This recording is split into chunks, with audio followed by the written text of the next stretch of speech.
Good morning વિદ્યાર્થી મિત્રો. ધોરણ 5 વિષય ગણિત પ્રકરણ 11 ક્ષેત્રફળ અને પરિમિતિ. કોનો ટુકડો મોટો છે? પાર્થ અને ગિની એક દુકાનમાંથી આમ પાપડ એટલે કે કેરીનો સુકાયેલો પાપડ ખરીદે છે. તેમના ટુકડાઓ આ પ્રમાણે દેખાઈ રહ્યા છે. હવે જે નીચે ટુકડો દેખાય છે એ કેરીનો સુકાયેલો પાપડ છે. કોનો ટુકડો મોટો છે તે બેમાંથી કોઈ સમજી શકતું નથી. હવે કોનો ટુકડો મોટો છે અને કોનો ટુકડો નાનો છે બેમાંથી કોઈ સમજી શકતું નથી. કોનો ટુકડો મોટો છે તે શોધવા માટે કેટલીક રીતે સૂચવો તે અંગે એમની ચર્ચા કરો. હવે આપણને રીત કઈ છે તો આપણને શોધવાનું છે કે કોનો ટુકડો મોટો છે અને કોનો ટુકડો નાનો છે. પાર્થ અને ગિનીના એક મિત્ર નાના ચોરસનો ઉપયોગ કરવાનું સૂચવ્યું કે નાના ચોરસનો ઉપયોગ કરી અને પછી શોધો. ટુકડા એની લંબાઈ 6 સેમી, આથી બાજુનું માપ 1 સેમી અને 6 ચોરસ તેની લંબાઈ પર ગોઠવી શકાશે. એટલે કેટલી ગોઠવી શકાશે તો કે 5, 5 અને 1, 5 ને 5 10, 10 ને 1 11 સેમી.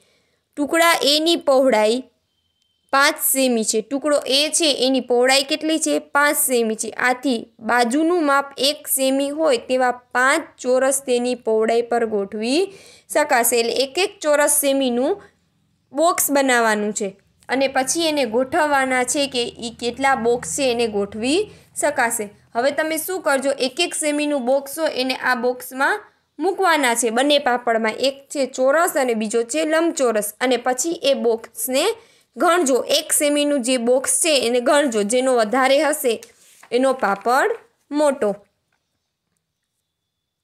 બંને સાથે મળી અને કુલ કેટલા ચોરસ ટુકડા એ પર ગોઠવી શકશે? હવે જો એ પર કેટલા ગોઠવી શકશે તો કે અંદાજે 30 જેવા એ ગોઠવી શકશે.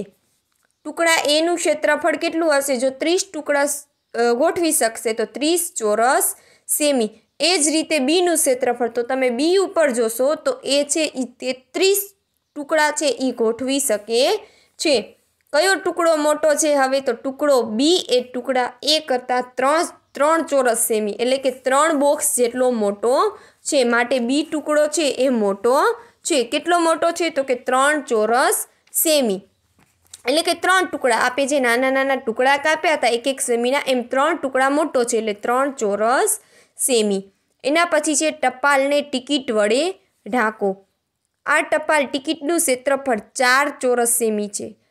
ટિકિટનું જે ક્ષેત્રફળ છે એ 4 ચોરસ સેમી છે એટલે કે 4 સેમીનું છે. અંદાજ લગાવો કે નીચેના લંબચોરસને ઢાંકવા માટે કેટલી ટપાલની ટિકિટની જરૂર પડશે. હવે જે નીચે આ ઓરેન્જ ભાગ છે એને ટિકિટથી ઢાંકવાનો છે તો આ ટિકિટને ઢાંકવા માટે કેટલી જરૂર પડશે? પહેલાં તો જે આ બોક્સ આપેલું છે એની લંબાઈ અને પહોળાઈ સમજી લઈએ અને એક ટિકિટ કેટલાની છે તો કે 4 ચોરસ સેમીની.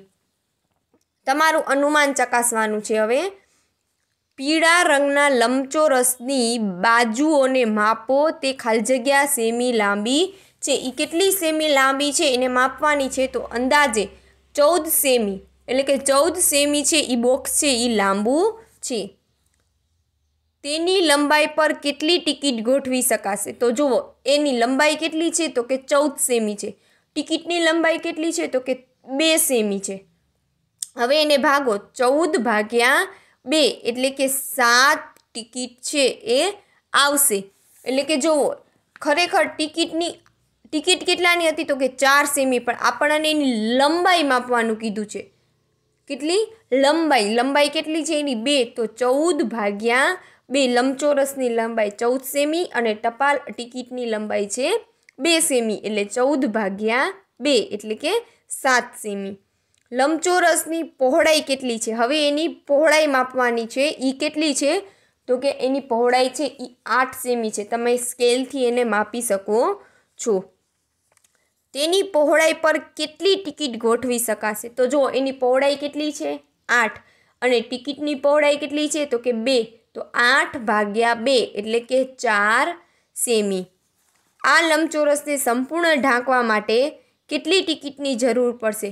તો જુઓ લંબાઈમાં કેટલી ટિકિટની જરૂર પડે છે તો કે 7 અને પહોળાઈમાં કેટલાની પડી તો કે 4. તો 7 × 4 7 ચોક 28 કુલ 28 ટિકિટની જરૂર પડશે.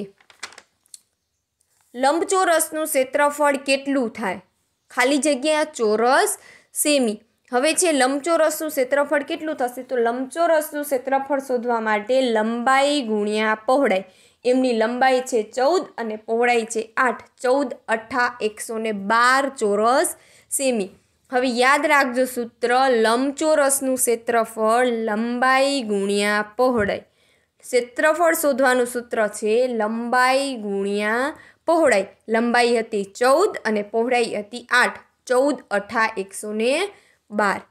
લંબચોરસની પરિમિતિ કેટલી છે અને ખાલી જગ્યા સેમી. હવે લંબચોરસની પરિમિતિ શોધવા માટેનું સૂત્ર 2 કૌંસમાં લંબાઈ વત્તા પહોળાઈ. પરિમિતિ શોધવા માટેનું સૂત્ર છે 2 કૌંસમાં લંબાઈ વત્તા પહોળાઈ કૌંસ પૂરો.